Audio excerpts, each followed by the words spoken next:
Pete, and I just got back from the antique store, and I just got done sorting all the books from the basement upstairs in that room into essentially two short boxes of what I felt were the best books. Now, there are still long boxes in that room of better books, and they may be $5 and under books. But I felt that the ones I put in the short box were you know, your your bigger books. Now, there wasn't anything in that basement that was an ASM 129, a Hulk 181. These were, $100 and under finds that probably have been sitting in that basement for years. Now, the former owner knew comics pretty well for the most part. So if there were Hulk 181s or ASM 129s or, you know, Submariner #1, those were probably sold throughout the years of that antique store. But I think that basement got away from him at some point. And with the new owner in there and friend of mine, we were able to go down and basically bring up what I felt were worth some money and that the shop owner can sell and start to make some of his money back and, basically benefit people looking for comics. So, best of both worlds. The owner will sell them and people looking for those type of books will be able to buy them. So take them out of the doldrums of the basement and bring them to the light of the public. So enjoyed doing it, had a lot of fun. But if you check out the video, and you'll see I had them sorted based on price. Now, if you felt differently on my prices, let me know. But I just, divided them up that way. And then at the end of the video, I'll show you what I actually picked up from him over the past, I don't know, couple months, since he bought that store in December. I had been going in there buying a few things here and there. So nothing as of me leaving there did I buy, but this is just a compilation of the things I haven't shown yet. So check that out at the end. But we'll go ahead and go through the short boxes of what the best books were. Check it out.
Darkwing's not in very good shape. That's why it's in this pile.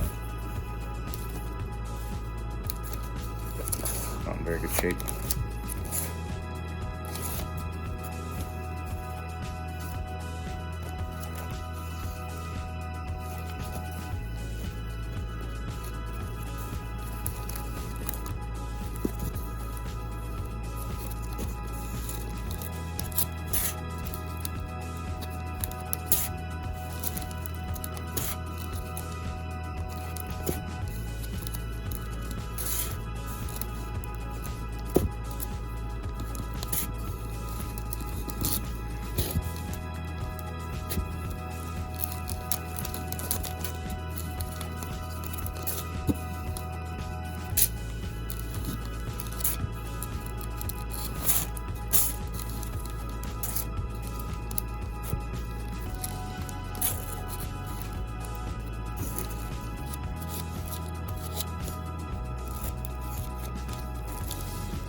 Okay, so that was the short boxes full of what I felt were the best books that were brought up from the basement.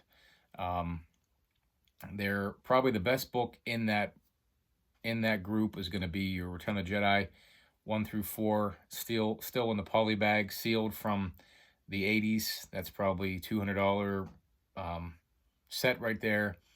The Blue Beetle #2 is going to be worth some money. Your Ultimate Fallout that's in there, the Wolverine 88s, Doctor Strange from Tales of Suspense were in there. The Spider-Verse comics that were in there. There was some value in those ones as well. All the Super Mario Brother books, definitely. I think alone those are $25 a piece just for, and there's 5 of #5. There's 3 of #6. There's a bunch of the Game Boy ones. So right there is probably $400 or $500 just in Nintendo books, and then you add in the Return of Jedi and some of the other ones, and Blue Beetle. You had Blade, you had Toxic Avenger, you had Heir to the Empire. A lot of some Silver Age. No, none of them were huge keys, but definitely, looking to fill some runs of that time frame that you're not easily going to find. You saw some Lois Lane, her in a bikini on the front cover. Then you had I think it's Star Sapphire, which Lunch Money just showed he picked up himself which is her first appearance, the purple suit woman stepping on Superman. So there were definitely some good books in there, broken them down. The 5 and above, or I think it's 10 and above, 10 to 20, and then 25 and above is how I broke the 3 down, and then all the Nintendo books. The Mission Impossible book, I was excited. I was hoping that was going to be the error book, or the recalled book that Tom Cruise said he looked too feminine in, and made I think it was Image who did that book, made them redo that 3rd page and cut him out of it because he felt that Rob Liefeld drew him too feminine. So I was hoping that was it. There's 3 copies. It's one I don't ever really see any of them, any copy of it, until I saw it on a YouTube video once, and I never saw it again until in those boxes, and I got excited. That would be the error, but unfortunately it wasn't. But there's still more comics throughout that shop, and I will be showing more videos throughout my time in that store, taking some videos of other shelves he has of other books. But these were the cool finds in the basement that I was curious about for a number of years, going through that store, and finally got down there and we found some cool stuff. So let me show you what I was able to pick up. Okay, so my personal collection. Starting off, I'm a big Good Girl Art. I'm a Dave Stevens guy. I'm an Adam Hughes guy, Michael Turner, J. Scott Campbell.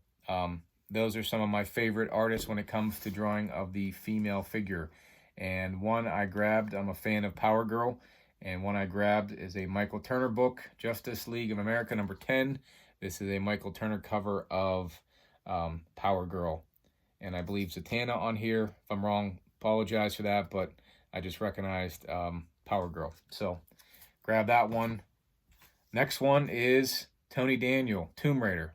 I don't know anyone who drew Tomb Raider better than Adam Hughes, but Tony Daniel did a darn good job with Lara Croft here on this Tomb Raider number 33. This is a great cover here. There is another version of 33 that has drawn by Adam Hughes. I have that one, but this one just spoke to me because it's an awesome cover in my opinion. Now, Dave Stevens book that I've never seen before, and definitely not my favorite. I bet most Dave Stevens fans would agree, but it's one you don't see often, and it is Girl Crazy. I think this is number 1 of 3. You can see Dave Stevens' signature right here. The face of the girl with this white hair is more Dave Stevens-esque there. The rest of the 2 women drawn probably aren't done by Dave. It must be a compilation of this Beto and Dave Stevens, but I think Dave at least drew the girl in the green shirt, and then Beto might have drawn the other 2, but cool Dave Stevens book you don't see very often. Next one is the Dave Stevens, Johnny Quest. This is Johnny Quest number 5, Johnny 5. This is a newsstand version of a hard-to-find, one of his more recognizable books for Dave Stevens. So it's hard to find because it's newsstand, decent shape. There was the graded one down there, but this was the first one I found, and the graded one, like I said, if it was signed by Stevens, I would have grabbed it, but I left that one there and took the newsstand just because I think he maybe can get more money for the graded version. Next one is, if you're a fan of The Boys, Herogasm. This had some implications in series and I think in season 3 of The Boys. Quite a messed up season overall, but it's not a book you see every day, and so I wanted to grab that one just because I thought The Boys was one heck of a show, and so I grabbed that one. So again, some of these books are adult in nature, some of them are not, but those last couple might have been more adult in nature. Next one is X-Men. This is 53, first appearance of Onslaught. And this book is still in the packaging that would have been mailed out to comic collectors. So there was 2 of these. One gentleman came in the store and he bought one of them, and I kind of had them off to the side because I was considering buying them.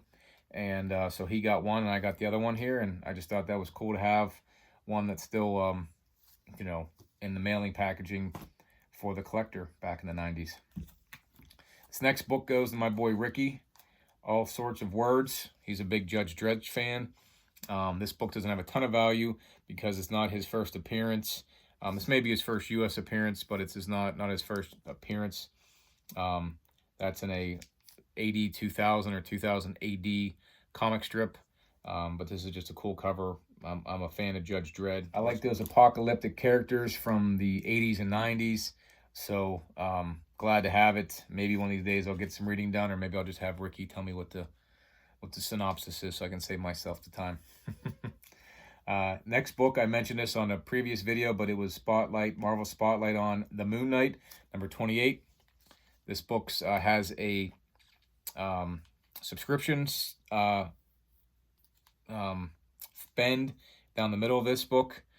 So this one was something that somebody, had delivered to their house. You can see it. I tried to press it out, couldn't get it all out, but it's still a cool book. It's the first solo story for Moon Knight.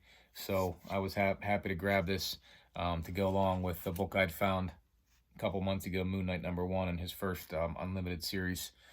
So like to have the combination there. Next one I did mention as well was Detective Comics 373, the first Silver Age appearance of Mr. Freeze. He was previously known as Mr. Zero. This is when he got the name Mr. Freeze. This book's in not the greatest shape, but I'm always happy to find a Silver Age appearance of Batman's most notable foes. So this one it's a cool book, pretty good shape, not tremendous. There's still some bends along here, some folds on the comic here, and some rips on it, but still presents pretty well, and that's what I'm about, presenting well. I'm not looking for 9/8, just as long as they present well. Next one is from my least favorite artist, those of you that know, Jack Kirby. He must have left Marvel, or he did leave Marvel, went to DC, and he drew this book, The Forever People. Superman up at the top corner. This is the first appearance of Darkseid. Now, he previously was cameoed in a Superman's pal, Jimmy Olsen, and that book's worth a little bit more money than this one. But this Forever People is still a appearance of Darkseid, a first appearance of him, first full appearance. Cool book. I think Darkseid will have some type of involvement in the DCU with James Gunn. Again, like I said, I'm not a Kirby fan, but he is iconic, and I won't deny him that. I would much prefer Adam Hughes over Jack Kirby, but you collect what you like. Remember that. But again, for first appearance of a major villain, I want to grab it. Next book is 90s character, 2 of them. We have your Darkwing Duck newsstand. This was a cartoon I'd watched as a kid. First came out in the 90s. And this is his first comic appearance. It's newsstand. Not Mark Jewelers. I was hoping it would be. So that's a cool pickup. There is also Toxic Avenger #1, newsstand version. Another 80s, 90s character that was weird, but cool to those of us that grew up in that time frame. And the last one is Blue Beetle #1. I mentioned this prior to that. This is not the first appearance of the Blue Beetle. He first appeared in the 30s. This is not his first appearance as the Silver Age Blue Beetle, Ted Kord, because that was in Captain Atom #83. But this is the first appearance of The Question in the first ongoing series of the Blue Beetle. So, cool book. It's in pretty good shape. Couple bends and ticks on that one, but overall, a decent book. I'm a fan of the Blue Beetle. I watched the movie. I hope they do a lot with the Blue Beetle. I don't have Ted Kord's first appearance anymore. That was also found in that antique store about a year ago.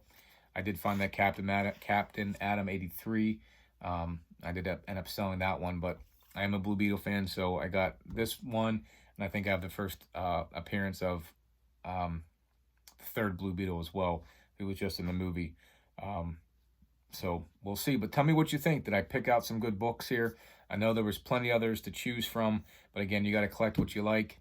And I picked up the ones that I wanted for my collection for various reasons, whether nostalgia, like a Toxic Avenger, or a character I've been liking that's hit the movies. And for me, movies are what draws me closer to a character. I was not a Batman fan until Batman '89 with Michael Keaton. I was a Moon Knight fan just because he was a cool character. Judge Dredd was brought to my attention because of the movies and Sly Stallone. You know, Hero Gasm again because of the Boys show.